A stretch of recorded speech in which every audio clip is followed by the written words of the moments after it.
আচ্ছা, প্রজ্ঞা আমার ডগিদের আপডেট জানতে চেয়েছিল। তার জন্য এখন দিচ্ছি। ও বলেছে, "যারা বুঝবা তারা বুঝবে, যারা না বুঝবা তারা বুঝবে না। তুমি তোমার মতো করে আপডেট দিও।" তো সেই জায়গা থেকে তোমরা জানো আমার কালির ৫ টা বাচ্চা হয়েছিল। তার মধ্যে একটা ক্যাডবেরি অনেক আগেই আ ব্যাপারটা থেকে চলে যায়। তো সেটা খুব ছোট বয়সেই অ্যাক্সিডেন্ট হয়েছিল। ওর ব্যাকবোন ভেঙে গিয়েছিল। তোমরা সবাই জানো সেটা। ওকে বাঁচাতে পারিনি। তারপর আমাদের কুতকুতটা একজন নিয়ে চলে যায় না বলে। তো যাই হোক, অ এখনো সে ঠিকঠাকই আছে শুনেছি। তো সেটা এইবার রইল ৩ জন। আমাদের হোদল, আরও একটা কালির বাচ্চা চুনিয়া আর মুনিয়া। তো চুনিয়াটা খুব কষ্ট পেয়ে বিনা চিকিৎসায় বলতে পারো এক্সপায়ার করে গেছে। সেইভাবে মানে কিছু বোঝবার আগে ওর ইমিউনিটি পাওয়ারটা এতটাই কম ছিল, ধরে নিয়েছিল আমাদের কিছু করারই ছিল না। তো খুব কষ্ট পেয়েছিলাম সেই সময়টা। একদম আপসেট হয়ে পড়েছিলাম। তারপরে এই যেটা মুনিয়া সেটা হচ্ছে আ আমাদের এখানেই থাকতো। ওরকম অ্যাবনরমাল ভাবে হাঁটতো, এইসব করছিল। তারপরেও খাওয়া-দাওয়া করছিল। হঠাৎ বৃষ্টির আগে ২ দিন ওকে আর খুঁজে পাচ্ছিলাম না। তো আমি ভাবলাম কোথাও গিয়ে হয়তো এক্সপায়ার করে গেছে। কোথাও খুঁজে পাচ্ছিলাম না। তো খুব কান্নাকাটি করছিল তার আগে ২ দিন। তো তখনও আমি ব্যাপারটা বুঝতে পারিনি যে ঠিক কী হয়েছে আর কতটা কী হয়েছে। তো সেদিনকে সানডে ছিল, কোনো ভেটের দেখা সাক্ষাৎও পাইনি। তারপরে ও হারিয়ে যাওয়ার পরে হঠাৎই একদিন আমাকে আমার প্রতিবেশী একজন ডেকে নিয়ে গেল যে, "একটি ছেলে এসেছে। ওই তোমার চুনিয়াকে খুঁজে পাওয়া গেছে। এরকম একটা জায়গায় পড়ে রয়েছে। ওখান দিয়ে বের করা যাচ্ছে না। তো উনি বলছেন যে কাউকে একজনকে লাগবে।" তো আমি দৌড়ে গেলাম। গিয়ে একটা পাঁচিল টপকে ও একটা কোটরের মধ্যে ঢুকেছিল। আমি সেই মোবাইলের লাইট জ্বেলে লাঠি দিয়ে একদম বনে বাজারের মধ্যে সেখানে ঢুকলাম। ওই ছেলেটি ঢুকলো। ঢুকে ওকে বের করে নিয়ে এলো। বের করে নিয়ে এলো তো তখন ওর অবস্থা বেশ শোচনীয়। কারণ ২ দিন না খাওয়া, না দাওয়া প্লাস বৃষ্টির মধ্যে ভিজেছে। তো ওদের এই ডিস্টেম্পার মানে হচ্ছে জ্বর, প্রচণ্ড জ্বর। তো জ্বরটা আরও বেড়ে গেছে। তো মারাত্মক একটা কন্ডিশন। তো সেই অবস্থায় ওকে নিয়ে এসে ওই ভাইটিকে কোনো একটি আমাদের পাড়ার ডক্টর খবর দিয়েছিলেন। আসলে তাদের ঘুমের ব্যাঘাত হচ্ছিল, এত চিৎকার করছিল তার জন্য। তো আমরা তো খুঁজে পাচ্ছিলাম না। তারপরে ওকে নিয়ে যাওয়া হয়। আর সেখানে গিয়ে তোমার উম ওই ছেলেটি বলে যে, "একে ৩ দিন স্যালাইন চালাতে হবে এবং তোমার ইনজেকশন করতে হবে, ওষুধ খাওয়াতে হবে, তাহলে সুস্থ হয়ে যাবে।" তো সেই ওর কথা মতোই আমি বেশ কিছু পরিমাণ টাকা-পয়সা খরচা করে ওকে দিয়ে স্যালাইন-ফ্যালাইন চালাচ্ছিলাম। ছেলেটি ভালো কাজ করে। মানে এরকম সংস্থা আছে ওর, মানে গ্রুপে কাজ করে সব জায়গায় ও, মানে স্ট্রিট ডগদের হেল্প করে। তো স্যালাইন-ফ্যালাইন চালাচ্ছিল। তারপরে ও একটু আরেকটু বেশিই খাচ্ছিল। ওষুধ-ফষুধ খাচ্ছিল। সমস্ত কিছু করছিল। কিন্তু ওর পাটা আর ওই হাতটা শুধু নাড়াচ্ছিল এবং তারপরে আমি সবকিছু দেখলাম যে হ্যাঁ, ডিস্টেম্পারে এরকমই হয়। তো এরকম অবস্থায় ওকে আমাদের উঠানেই রেখেছিলাম, কিন্তু এটা ছোঁয়াচে রোগ। এইবার কি হয়েছে যে আমাদের যে হোদল সবথেকে বেশি এনার্জেটিক, সে কি করেছে, ওকে শুঁকতে আসছে, চলে আসছে। ওর মানে যেখানে শুচ্ছে সেখানে ও শুকছে। তারপরে ওর যেখানে জল দেয়া আছে সেই জল মুখ দিয়ে দিচ্ছে। এসব করেছে। এবার দেখো বাইরে ওরা থাকে, একেবারে তো ভিতরে নয়। তো এবারে কার জলে কে মুখ দিয়ে দিচ্ছে, কার কাঁথায় কে মুখ দিচ্ছে সর্বক্ষণ আমার দেখা সম্ভব নয়। এইবার কি হয়েছে যে এ তো অসুস্থ, একে তো ট্রিটমেন্ট করা হলো ৩ দিনের জায়গায় ৫ দিন ধরে স্যালাইন চালানো হলো। তারপরেও কিছুতেই কিছু হচ্ছে না এবং তারপরে আমি রীতিমতো ওকে ৩ টে ওষুধ ৩ বার করে খাওয়াচ্ছিলাম। ঠিক আছে? একটা ট্যাবলেট, একটা তোমার সিরাপ, মানে ভিটামিনের সিরাপ, আর একটা হচ্ছে ওই যেরকম হোমিওপ্যাথি ওষুধ হয় না? ওরকম টাইপের। তো সব মিলিয়ে-ঠিলিয়ে খাওয়াচ্ছিলাম, সমস্ত কিছু করছিলাম। কিন্তু ওর কান্না কিছুতে বন্ধ হচ্ছিল না। প্রচণ্ড কাঁদছিল। সারারাত প্রায় কাঁদে, সারাদিন কাঁদে। আর এত কষ্ট লাগে, একটা বাচ্চা যদি সমানে হাউমাউ করে কাঁদে, সারারাত ধরে কাঁদে, হ্যাঁ? তারপরে হচ্ছে দিবা-রাত্র কাঁদে। আর সত্যি কথা বলতে মানে আমার তো ঘুমও হচ্ছিল না আর খুব টেনশন হচ্ছিল আর খুব বাজে উল্টোপাল্টা চিন্তাভাবনা মাথার মধ্যে আসছিল। তখন হোদলটাকে আর ভিতরে ঢুকতে দিইনি, বাইরেই ছিল। কিন্তু এরই মধ্যে আবার বৃষ্টি হলো। তো এবার হোদলটা বাইরে থাকলে সেও তো ভিজবে, তাই জন্য আবার একটা পাশে ওকে বিছানাপত্র করে দিয়ে ওকে শোয়ালাম। কিন্তু এগুলো হচ্ছে বাতাসে ভাসে, তাই একের থেকে অপরের লাগবেই।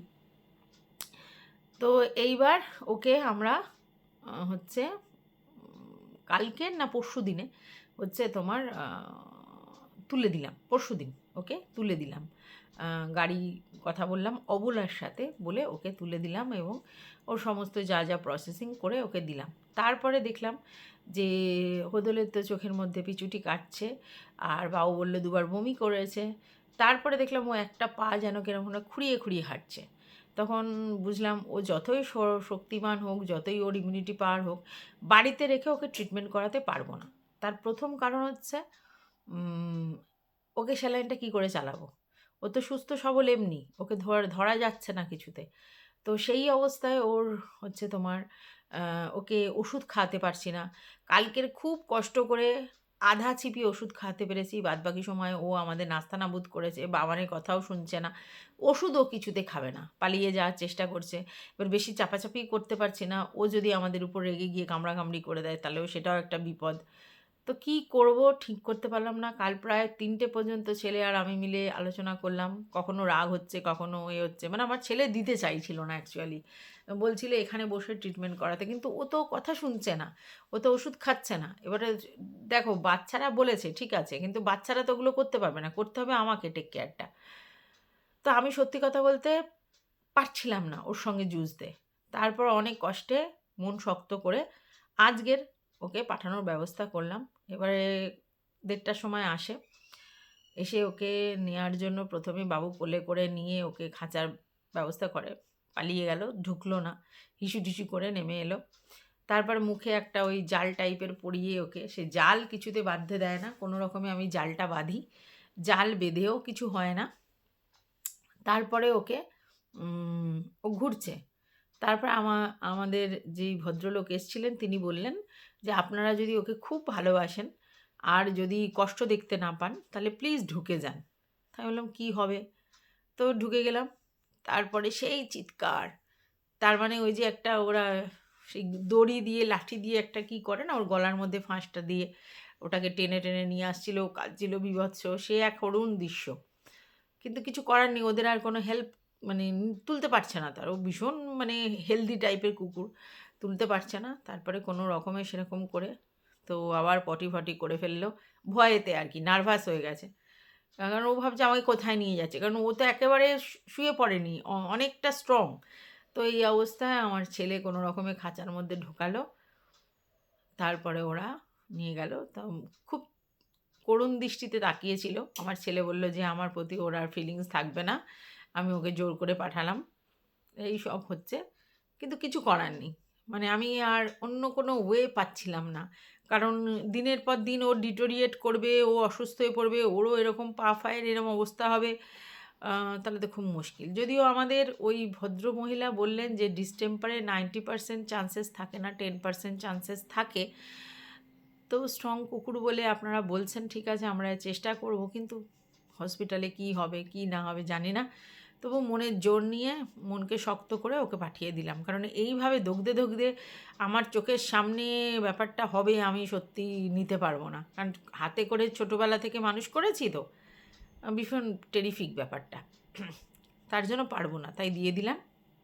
আর সত্যি কথা বলতে মাছি চারিদিকে ভর্তি হয়ে গেছে। আমার মুন্নিরও একটা ব্যাপার আছে, মুন্নি ভিতরে আছে, আর এটা হাওয়ায় ইনফেকশান হয়। ওরা শুধু বলছে নিজেদের জামাকাপড় ছেড়ে তারপরে মুন্নিকে ধরবেন। জামাকাপড় ছেড়েই ধরছি, তবু কোথা দিয়ে কি জার্ম থাকে কেউ তো বলতে পারে না। ফিনাইল দিচ্ছি, মানে আমার বাড়িতে হচ্ছে তোমার স্প্রে ভর্তি হয়ে গেছে, নানা ধরনের স্প্রে ভর্তি হয়ে গেছে, সারফেস করছি তোমার তারপরে হচ্ছে হিট লাগাচ্ছি, অনেক কিছু করছি, কিন্তু জানি না কী হবে। তো আপাতত এই দুটো আপডেট তোমাদের দেওয়ার ছিল, আর সেই জন্যই এই কথাগুলো বললাম ভিডিওর মাধ্যমে। তো চলো, welcome back to my channel. আশা করছি তোমরা সবাই খুব ভালো আছো আর আমিও খুব ভালো আছি। বারবার একটা জিনিস দেখতে পাচ্ছি আমরা, যে আমাদের ম্যান্ডি রানী অসুস্থ হয়ে পড়েছে। ম্যান্ডির সাথে সাথে ম্যান্ডির মেয়ে এবং ম্যান্ডির বর তিনজনেই অসুস্থ।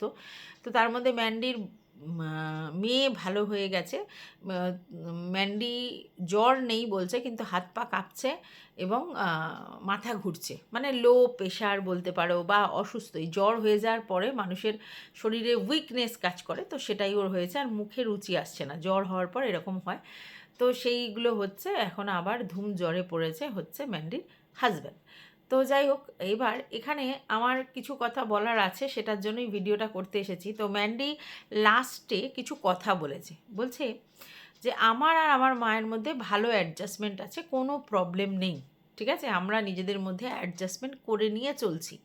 কিন্তু তারপরেও তোমরা কিছু কমেন্ট করছো। যখন আমার মায়ের শরীর খারাপ হয় তখন আমার কথা বলো যে মেয়ে কেন গিয়ে মায়ের সঙ্গে থাকে না, মাকে টেক কেয়ার করে না বা যত্ন করে না। আর যখন আমার শরীর খারাপ হয় তখন বলো যে মা কেন তোমার বাড়িতে এসে থাকছে না, তোমাকে দুদিন টেক কেয়ার করছে না বা তোমার দিকটা দেখছে না, যত্ন করছে না। তো এই নিয়ে তোমরা বলো। তো আমি তোমাদেরকে ছোট্ট একটা জ্ঞান দিই, যেটা আমি আমার বরকেও দিই। সেটা হচ্ছে লো এক্সপেকটেশন, মিনিমাম, মানে একদম মানে লেস এক্সপেকটেশন, কোনো রকম এক্সপেকটেশন রাখবে না।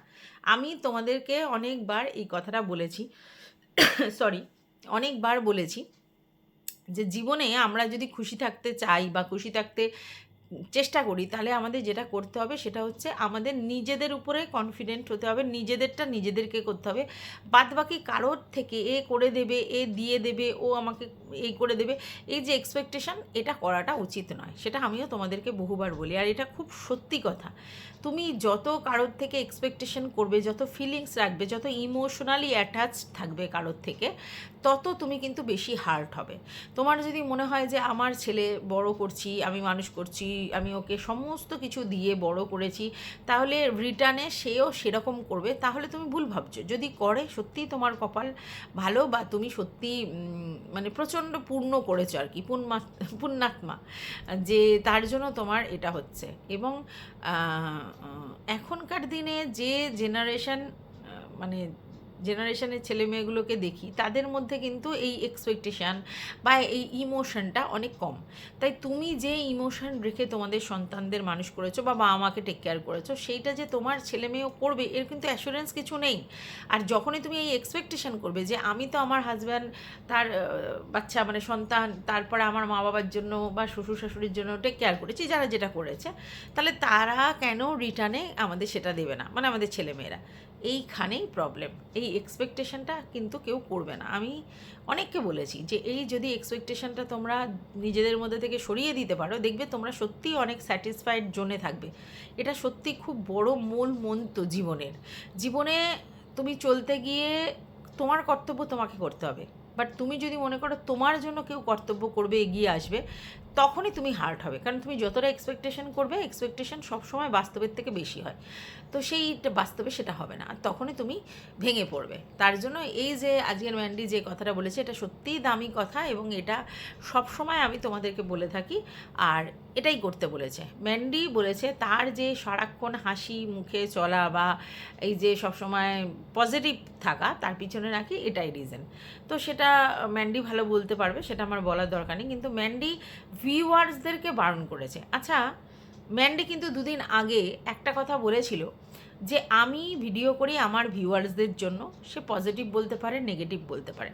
তো সেই ভিউয়ার্সদের কমেন্ট আমাদের কাছে আসবেই, সেখানে কোনো ম্যাটার নয়। তাহলে এখানে ম্যান্ডি যদি এক্সপেকটেশানের কথাই বলে যে লেস এক্সপেকটেশান রাখো বা এক্সপেকটেশান করো না, তাহলে ম্যান্ডি আজকের কী করে এক্সপেক্ট করছে?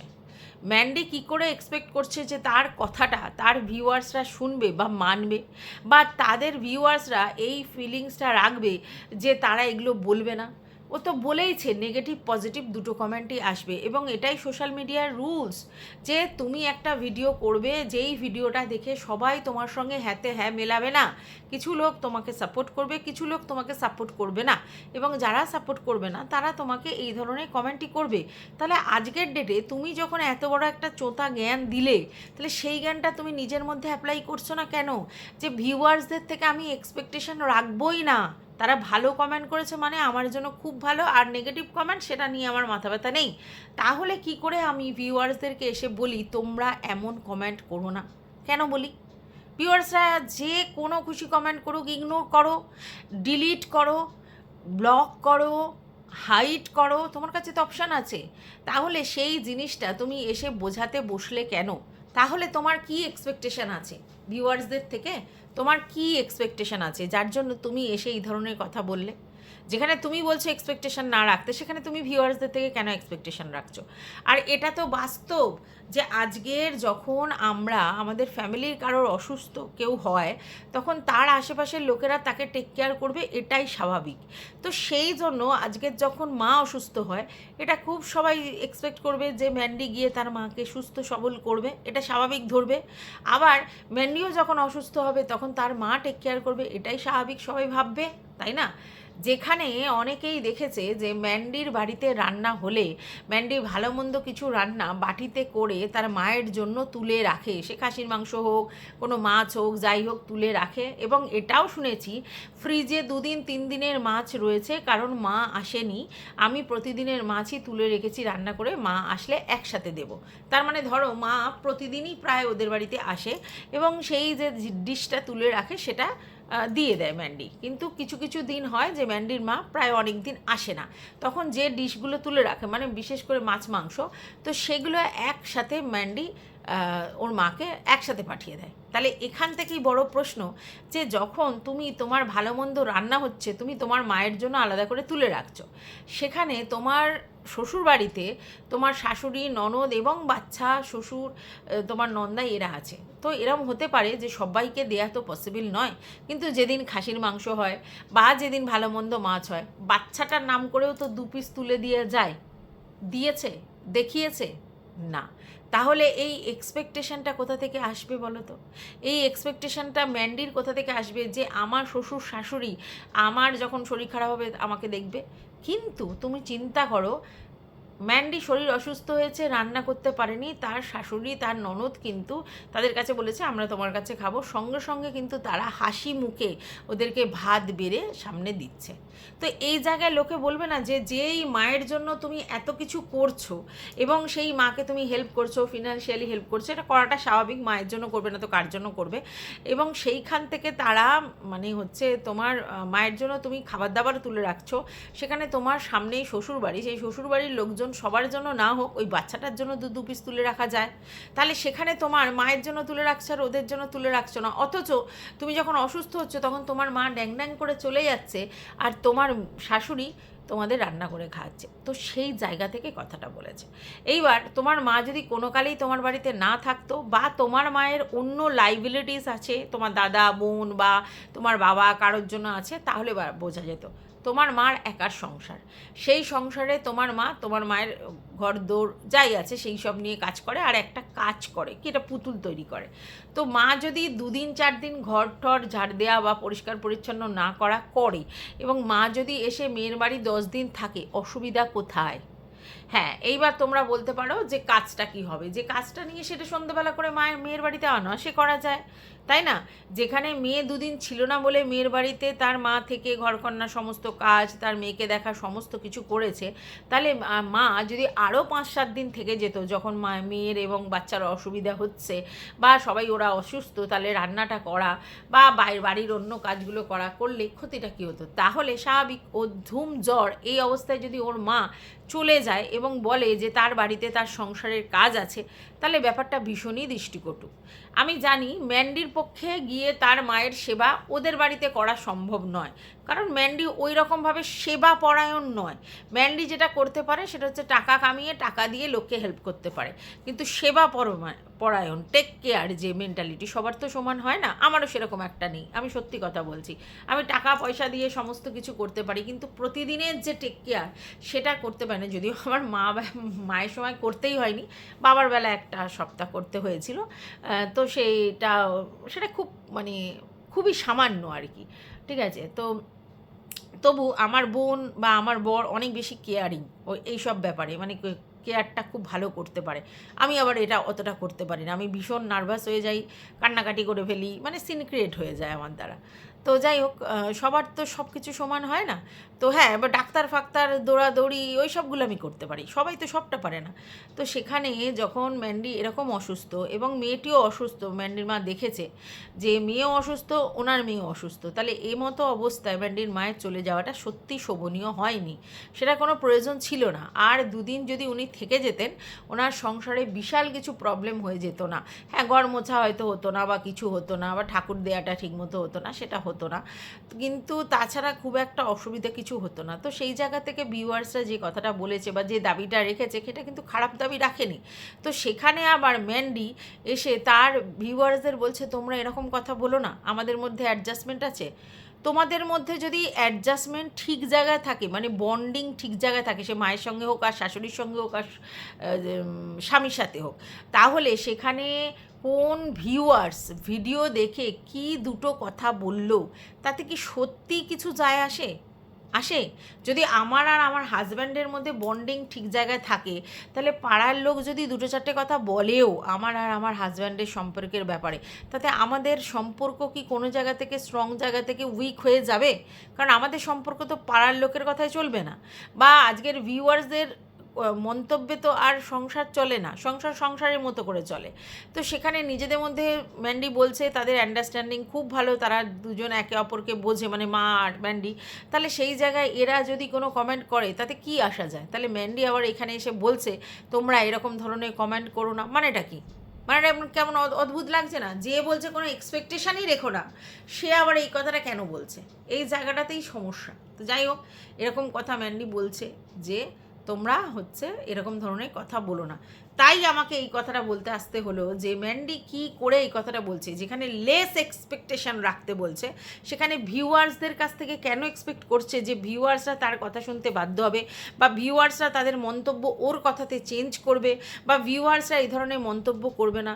দেখো, তোমার হাতে রয়েছে, ভিউয়ার্সরা যদি মন্তব্য করে, ইচ অ্যান্ড এভরি মন্তব্য যেগুলো তোমার ভালো লাগবে না, তুমি ডিলিট করে দাও, তুমি প্রাইভেট করে দাও, তুমি হাইড করে দাও, তুমি যাই হোক উড়িয়ে দাও, পরিষ্কার কথা তুমি রেখো না, যেগুলোতে তোমার মনে হচ্ছে এগুলো করাটা ঠিক নয়।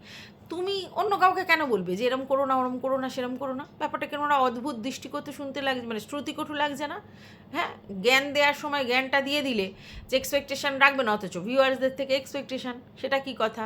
আর এটা তো খুব সত্যি কথা বলেছে ভিউয়ার্সরা, যে তুমি তোমার শ্বশুরবাড়ির লোকজনকে ভিডিওতে আনওয়ান্টেড কিছু জিনিস দেখিয়েছো তোমার শাশুড়ির, এবং তোমার ননদকে নিয়ে বাজে কথা, হ্যাঁ সেটা সত্যি হয়তো, কিন্তু সেই বাজে কথা অন্য কোনো কাউকে হায়ার করে তাকে দিয়ে বলিয়েছো, কারণ সে তো জানার কথা নয়, তুমি যদি তাকে না বলতে, তাহলে সেই বলে তাদেরকে তুমি অপমান করিয়েছো ভরা সোশ্যাল মিডিয়াতে।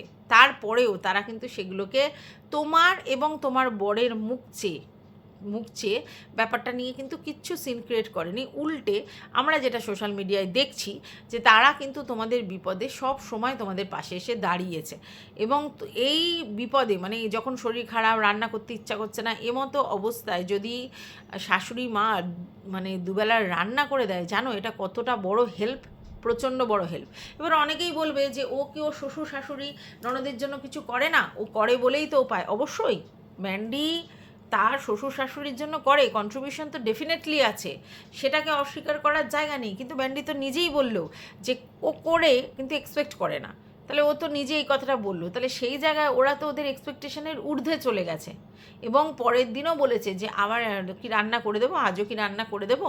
হ্যাঁ, তো সেটাই কিন্তু ম্যান্ডি বলেছে না, প্রতিদিন যদি রান্না করে দাও, আমার রান্না করার কিছু থাকে না, আমার ব্লগে কিছু থাকে না, সেটা নয়, আমি নিজে রান্না করব।